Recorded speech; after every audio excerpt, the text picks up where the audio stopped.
অজ্ঞানতিমিরান্ধস্য জ্ঞানাঞ্জনশলাকয়া চক্ষুর উন্মিলিতং যেন তস্मै শ্রী গুরবে নমঃ। প্রথমেই পরমারাধ্য গুরু মহারাজের রাতুল চরণে জানাই ভূলুণ্ঠিত সংখ্যাতীত সাষ্টাঙ্গ দণ্ডবৎ প্রণাম। তিনি যেন সদা সর্বদা জয়যুক্ত হন এবং আমাদের প্রতি উনি কৃপা কটাক্ষ বর্ষণ করেন। আজকে আপনাদের সামনে যে জিনিসটি আনতে চলেছি সেটি হলো ভক্তের চোখে বিগ্রহ সেবা নাকি শুধুই পৌত্তলিকতা। শাস্ত্রের আলোকে আজ দেখব এর পুঙ্খানুপুঙ্খ বিশ্লেষণ।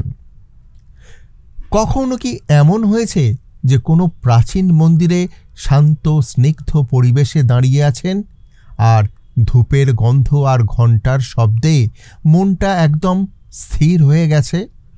আর ঠিক সেই মুহূর্তে প্রদীপের আলোয় যখন শ্রীবিগ্রহের মুখটা ফুটে ওঠে, তখন কি মনে এই প্রশ্নটা একবারের জন্য এসেছে? এই প্রশ্নটাই কিন্তু আজকের আলোচনার একেবারে কেন্দ্রে। দেখুন, একদিকে আছে আধুনিক সমাজের একটা সংশয় দৃষ্টিভঙ্গি, যা এই বিগ্রহকে নিছক একটা শিল্পকর্ম বা পাথরের মাটির মূর্তি বলে মনে করে, আর অন্যদিকে রয়েছে একটা গভীর বিশ্বাস যা এই মূর্তির মধ্যেই কিন্তু সাক্ষাৎ ভগবানের উপস্থিতিকে অনুভব করায়। চলুন আজ আমরা এই দুই ভিন্ন দৃষ্টিভঙ্গির গভীরে গিয়ে বোঝার চেষ্টা করি যে আসল বিষয়টা কি। তো এই পুরো ব্যাপারটা পরিষ্কারভাবে বুঝতে হলে আমরা 5টা ধাপে এগোব। প্রথমে আমরা মূল প্রশ্নটা নিয়ে কথা বলবো, তারপর দেখব যে বিগ্রহ সেবা আর পৌত্তলিকতার মধ্যে আসল পার্থক্যটা কোথায়, জানব সেবা করার প্রকৃত অধিকার কার। এরপর দেখব যে বাণিজ্যিক মনোভাব আর শুদ্ধ সেবার মধ্যে তফাৎটা, এবং সব শেষে এই সেবার চূড়ান্ত লক্ষ্যটা কি তা আমরা জানার চেষ্টা করব। আচ্ছা, প্রথমেই আসি সেই প্রশ্নটায় যেটা এই আধুনিক মনে প্রায় উঁকি দেয়। অনেকেই তো বিগ্রহ পূজাকে একটু তাচ্ছিল্য করে পাথর পূজা বা পৌত্তলিকতা বলে থাকেন, কিন্তু এই ধারণাটা কি সত্যিই ঠিক? সজ্জন্তোষণী নামের একটি উৎস থেকে এই বিষয়টা খুব সুন্দরভাবে তুলে ধরা হয়েছে। এখানে বলা হলো, দেখুন, যারা নিজেদের জড় চোখে দেখতে পারছেন না বলে ঈশ্বরের অস্তিত্বই অস্বীকার করে, তারা আসলে অনেকটা একজন অন্ধ ব্যক্তির মতো, যে কিনা আলোর অস্তিত্ব নিয়েই সন্দেহ করে। তার মানে সমস্যাটা ঈশ্বরের থাকা বা না থাকায় নয়, সমস্যাটা আমাদের দেখার ক্ষমতায়। তাহলে আসল পার্থক্যটা কোথায়? একটা মূর্তি শুধুই একটা মূর্তি থাকে, আর কখন সেটাই ভগবানের বিগ্রহ হয়ে ওঠে। চলুন এই সূক্ষ্ম কিন্তু বিশাল পার্থক্যটা এবার একটু বোঝা যাক। দেখুন, পার্থক্যটা কিন্তু খুবই সোজা।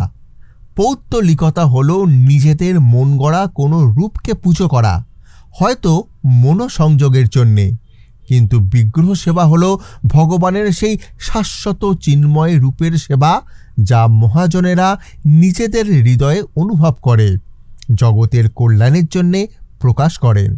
তার মানে একটা হলো কল্পনা আর একটা হলো প্রকাশিত সত্য।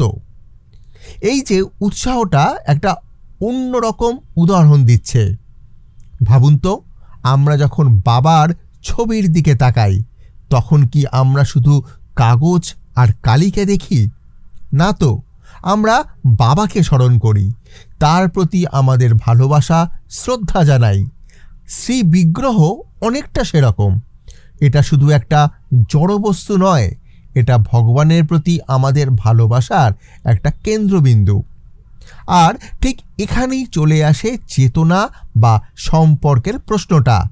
মানে ভক্তিহীন চোখে যেটা শুধুই একটা পুতুল, ভক্তের চোখে সেটাই কিন্তু ভগবানের অর্চাবতার বা পূজনীয় রূপ। উপলব্ধিটা পুরোপুরি নির্ভর করে দর্শকের চেতনার ওপর। কিন্তু এই যে আমরা সেবার কথা বলছি, এই সেবা করার অধিকারটা আসলে কার? যে কেউ কি এর সেবা করতে পারেন? আমাদের সমাজে একটা ধারণা বেশ প্রচলিত যে শুধুমাত্র ব্রাহ্মণ বংশে বা কোনো নির্দিষ্ট বর্ণে জন্ম নিলেই বুঝি বিগ্রহ সেবা করা যায়। কিন্তু শাস্ত্র কি সত্যি তাই বলছে? চলুন দেখি। শাস্ত্র বলছে যোগ্যতা জন্ম থেকে আসে না, আসে চেতনা থেকে। দীক্ষার মাধ্যমে যখন কোনো ব্যক্তি এই জ্ঞান লাভ করেন যে আমি ভগবানের নিত্য দাস, ঠিক তখনই তিনি সেবা করার আসল যোগ্যতা অর্জন করেন। এই উদ্ধৃতিটা কি দারুণভাবে ব্যাপারটা পরিষ্কার করে দেয়। কলা বিক্রেতা শ্রীধর বা যোদ্ধারাজ অম্বরীশ, তারা জন্মে যাই হোক না কেন, হরি সেবার কারণে তাঁরাই তো প্রকৃত ব্রাহ্মণ, মানে ভক্তি যে কোনো সামাজিক পরিচয়ের ওপর। এবার একটা খুব সংবেদনশীল কিন্তু জরুরি বিষয়ে আসা যাক। শাস্ত্রও আমাদের সাবধান করে দিচ্ছে যে কিভাবে এই শুদ্ধ সেবা কখনো একটা বাণিজ্যে পরিণত হতে পারে। সজ্জন তোষণী স্পষ্টভাবে দুটি প্রধান বিপদের কথা বলেছে। প্রথমত, যখন ভগবানের সেবাটা আধ্যাত্মিক উন্নতির পথে না হয়ে শুধু টাকা উপার্জনের একটা উপায় হয়ে দাঁড়ায়। আর দ্বিতীয় বিপদটা হলো যখন আমরা নিজেদের সেবাটা অন্য কাউকে দিয়ে, টাকা দিয়ে সেটা করিয়ে ফেলি। শাস্ত্র কিন্তু এই ব্যাপারে একদম আপোষহীন। যারা বিগ্রহকে নিজেদের পেট ভরার একটা উপায় হিসাবে ব্যবহার করেন, তাদের দান বা সাহায্য করা আর ভস্যের মধ্যে ঘি ঢালা একই ব্যাপার। সেই নিবেদন কোনো মতেই ভগবানের কাছে পৌঁছায় না। এই প্রশ্নগুলো আমাদের একটু গভীরভাবে ভাবতে বাধ্য করে, তাই না? আমাদের খিদে পেলে অন্য কেউ খেলে কি আমাদের পেট ভরবে? তাহলে আমাদের এই আত্মার সেবা, আমাদের আধ্যাত্মিক উন্নতি, সেটা অন্য কাউকে দিয়ে ভাড়ায় করালে কিভাবে হবে? সেবা আসলে একটা ব্যক্তিগত নিবেদন। তাহলে প্রশ্ন হলো, প্রকৃত সেবা দেখতে কেমন? রাজা অম্বরীশের এই উদাহরণটা দেখুন। তিনি তার প্রত্যেকটা ইন্দ্রিয়, মন, হাত, কান, নাক সব কিছু ভগবানের সেবায় লাগিয়েছিলেন। আর এটাই হলো সর্বাঙ্গীন ব্যক্তিগত সেবা। আমরা আমাদের আলোচনার একেবারে শেষ পর্যায়ে এসে গেছি। এই যে এত নিয়ম, আচার, অনুষ্ঠান, এই সব সেবার পেছনে আসল উদ্দেশ্যটা কি? কেন এত কিছু করা? ভগবান শ্রীকৃষ্ণ নিজেই এর উত্তর দিয়েছেন।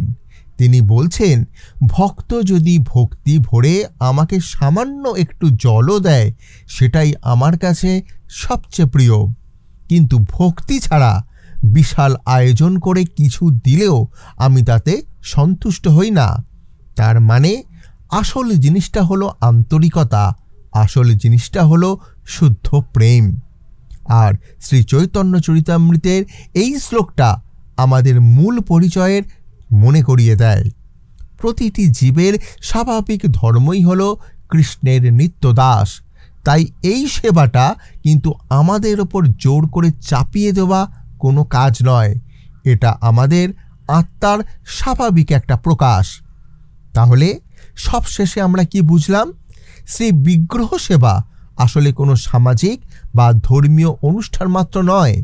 এটা হলো আত্মার গভীরে থাকা সেই হারানো ভালোবাসার সম্পর্ককে আবার জাগিয়ে তোলার একটা আন্তরিক চেষ্টা। তাই শেষ পর্যন্ত এই প্রশ্নটা আমাদের কাছে থেকেই যায়, আমরা কি সেবাকে শুধু একটা নিয়ম বা প্রথা হিসাবে পালন করে যাব, নাকি এটাকে আমরা আত্মার সাথে পরমাত্মার সেই হারানো প্রেমময় সম্পর্কটা পুনরুদ্ধারের একটা সুযোগ হিসাবে দেখব? সিদ্ধান্তটা আমাদের কমেন্ট সেকশানে লিখতেই পারেন। আর এই রকম ভিডিও পেতে আমি শচীনন্দন আবার আপনাদের সামনে উপস্থিত হবার চেষ্টা করব। ততদিন সুস্থ থাকুন, ভালো থাকুন, আর কৃপা করুন আমাদের যেন হরিভক্তি হয়, কৃষ্ণ পাদপদ্মে মূর্তি থাকে, গুরু ভক্তি অটুট থাকে। জয় অনন্ত কোটি বৈষ্ণব বৃন্দের জয়, জয় আকর মঠরাজ মায়াপুর শ্রী চৈতন্য মঠের জয়, এবং তৎশাখাসমূহ সমস্ত গৌড়ীয় মঠের জয়। হরে কৃষ্ণ।